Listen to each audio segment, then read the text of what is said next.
Melbourne, 1915. The city was a melting pot of new century ideas and progress, couched amongst the traditional values of the British Empire. Pastimes were either sporting or genteel, and the proper way to meet a girl was to be introduced by family. For some, the town hall dance is where hearts bloomed and countless family dynasties began.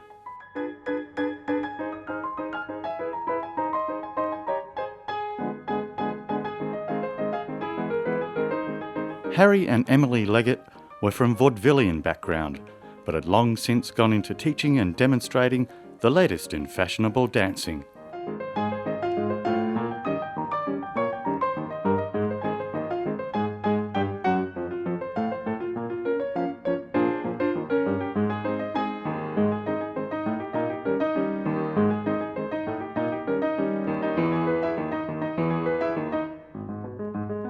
To offset their meagre income, they held dances at the Collingwood Town Hall, where for a small sum, a young man could spend an hour being taught to dance, then upon the withdrawing of a separating curtain, could request the company of a young lady to join him on the floor.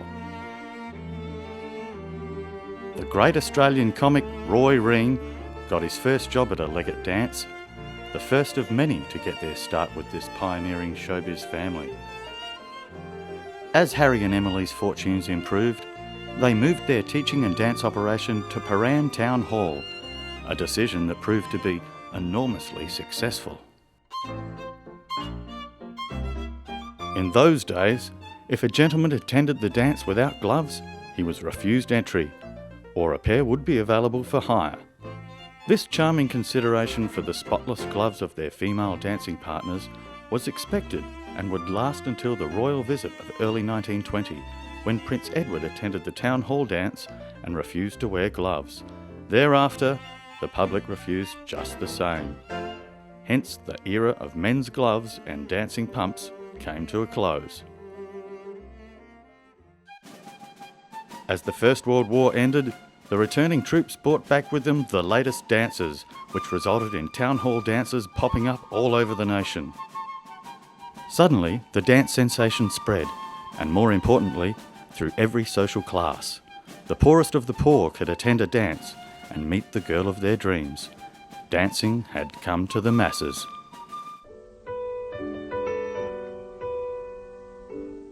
I'll be down to get you in a taxi, honey. Oh, please be ready about 8:30. Oh, honey, don't be late, 'cause I want to be there when that band starts playing. Remember, when we get there, honey, 2 steps... In a world devoid of PlayStations and internet, entertainment needed to be cheap and accessible. The perfect reason to open a ballroom right next to the Prahran railway station, and make it large enough to accommodate the thousands of young men and women looking for social company, dancing, and maybe, just maybe, true love.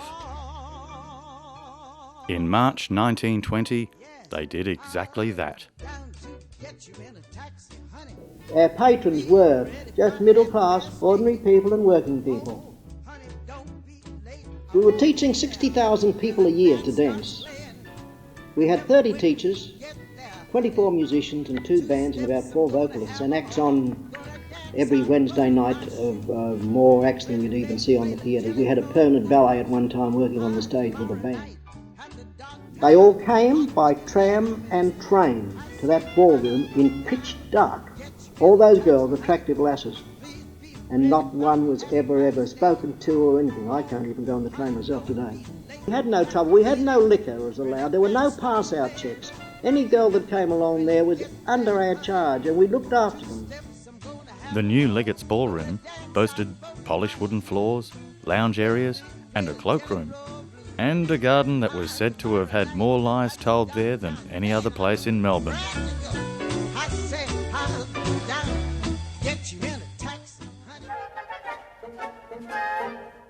When Harry and Emily retired, Harry's son Phil took over, and later, with his wife Beryl, They entertained, taught and cared for 60,000 people a year, and in the process made Leggett's Ballroom famous.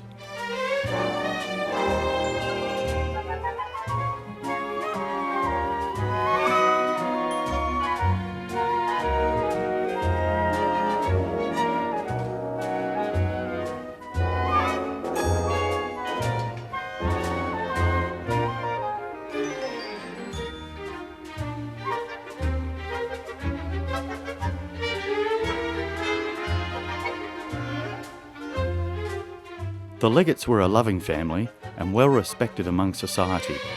It was often said there was no more dashing and glamorous couple than Phil and Beryl.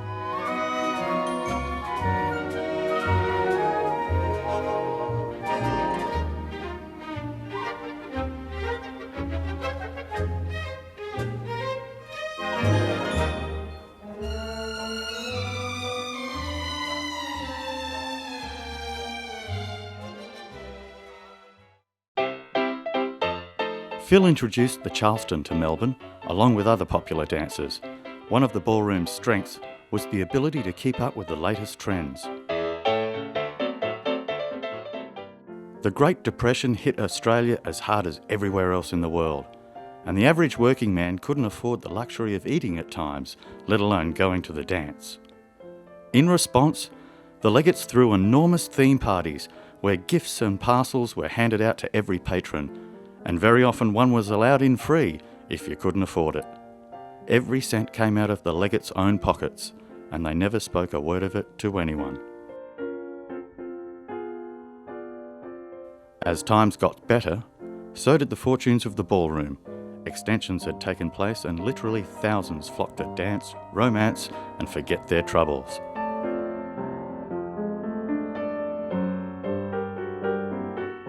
The advent of the microphone in 1930 meant that larger crowds could be entertained and the really big theme nights took off.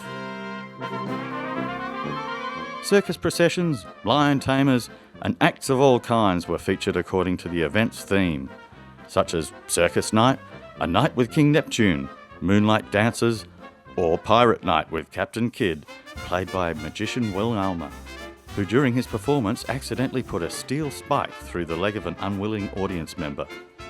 It was all in good fun, and in those days, nobody sued each other. During the Second World War, the ballroom dances were broadcast on radio, and the Leggetts introduced the Australasian Dance Championships, giving away an impressive 6 brand new motor cars, generously supplied by their old friend in Adelaide, George May. Greater Union theatres would give private advance screenings of the latest musicals, which Phil and Beryl would study, learn the routines and then teach them to the public at the ballroom. Spectacular production numbers, stunning beauties, and the toe-tapping magic of the king and queen of captivating rhythm.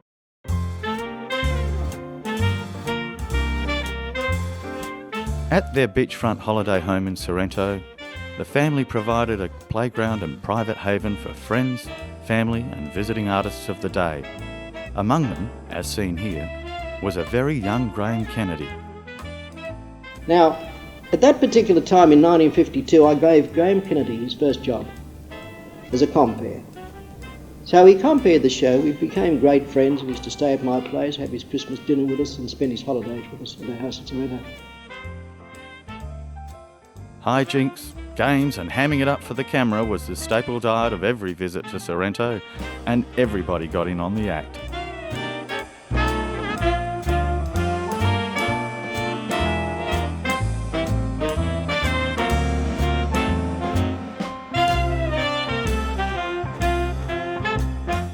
Graham Kennedy was to become not only the king of Australian television, but also a lifelong friend of the Leggetts. After all, Phil gave him his first compere job. The mutual admiration between Graham Kennedy and the Leggetts was apparent, especially in this next piece of very rare footage, where Graham and Beryl perform a pantomime routine.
When Queen Elizabeth paraded down Chapel Street during her 1953 royal visit, she was supposed to be presented with a gold medal by the town council, but she drove by, forgetting the presentation, so the town council gave it to Phil instead.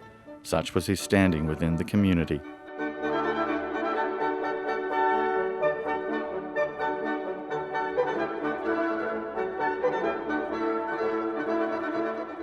Popular band leader and fellow dance entrepreneur Hal Kennedy took over the management of the ballroom, but only with the approval of Phil Leggett. A very fine man. I let him run it in our name. He was a friend of mine. I knew he would run a strict dance in which we leased it to Hal. Well, the ballroom was amazing. Like you'd walk in off the street, and it's a very narrow frontage, and you'd come across this huge ballroom, and it was really amazing. And they had two bands, one on the stage, and there was what they called the black and white band.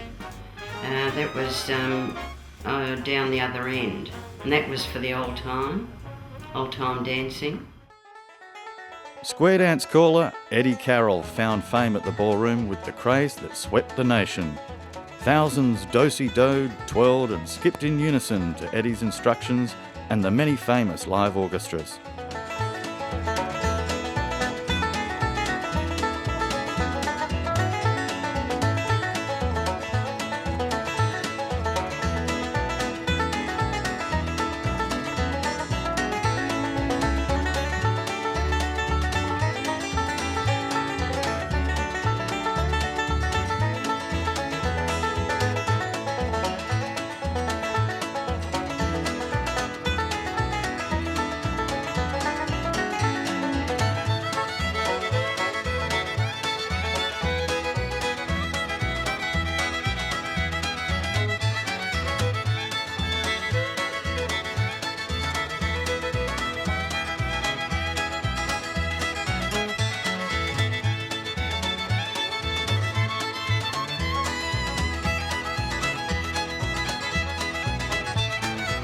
But as dance trends changed over the years, so did the fortunes of the ballroom.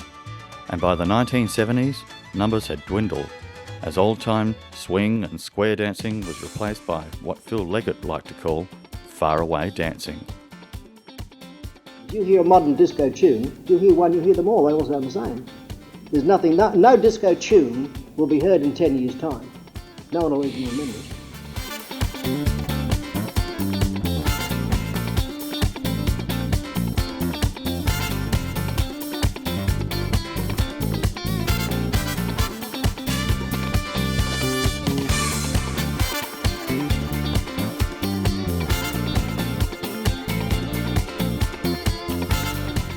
Trends and fashion were changing, as was Melbourne, and new technology and entertainment had come along. Now there were more empty floors than people seen at the ballroom. Eventually, the Leggett's Ballroom in Greville Street, Prahran, was put up for auction. Twice.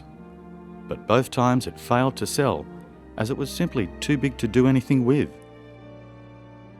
On the 16th of April 1976, Phil and his beloved wife were watching television in their home when a news report announced the ballroom was on fire. Police reports confirmed arson, but no culprit was ever found, and a magical era of Australian culture ended. The ballroom was mostly destroyed and eventually pulled down to make way for development. But the memories and legacy that Harry, Emily, Phil and Beryl Leggett and Hal Kennedy left us with will remain forever. We were not snobs, we were never brought up to be snobs. We lived where our work was and we lived amongst our people, and we were supported by those people, and that's why we've always been remembered for that particular point. And as for the ballroom, they just don't make them like that anymore. And when two lovers woo, they still say I love you, on that you can rely. No matter what the future brings as time goes by.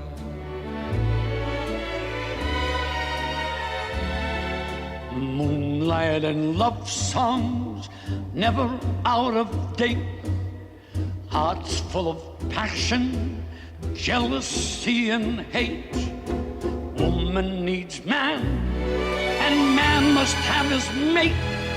That no one can deny. It's still the same old story, a fight for love and glory, a case of do or die. The world will always welcome lovers as time goes by.